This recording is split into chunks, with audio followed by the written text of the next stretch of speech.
Hi guys, Glen from the Loan Room here. Just wanted to come to you today with a quick little topic around valuation shortfalls.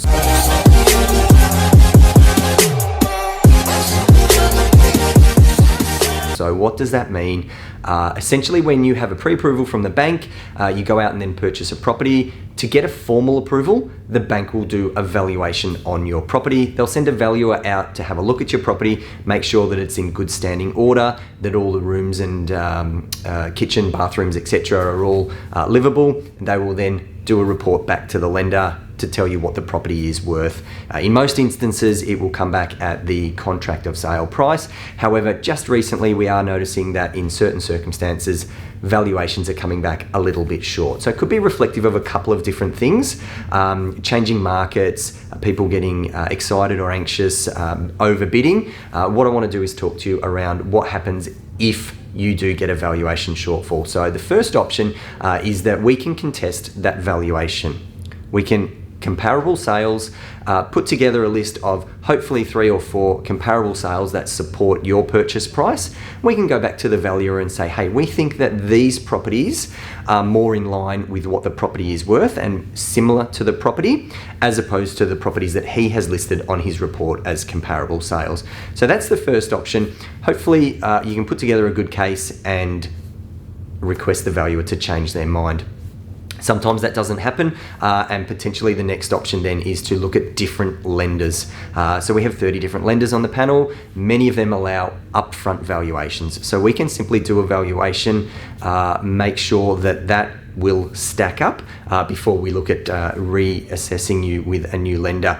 The third and fourth options, I've actually got a scenario drawn up on the board here. So just in this situation here, if you had a purchase price of $400,000, you were looking at an 80% lend, your loan would be $320,000 to complete the transaction. So if we were to get a valuation coming in at 375, for example, we've got 2 further options to explore and 2 options that you can do to complete the transaction.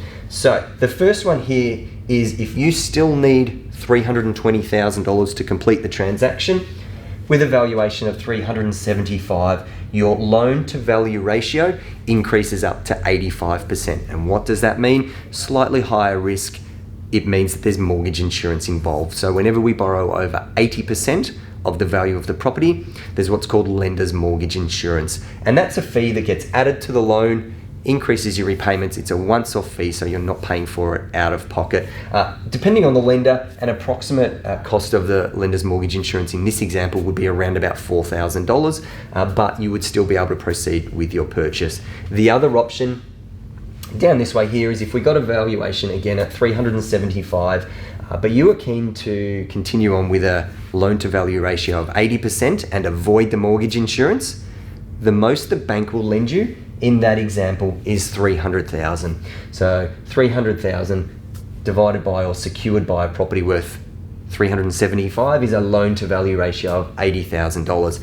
So if the bank are lending you 300, but you need 320, you're actually short $20,000. So in that example, you'd be required to find or come up with those $20,000 to be able to complete the transaction. So there you go, guys. A few options around what happens if you get a valuation shortfall. Certainly not the end of the world. Doesn't mean that you have overpaid necessarily, but means that there are some options involved in making your transaction complete. So if you've got any questions, feel free to give me a call. My details are on the screen. Full of it, getting pumped up on the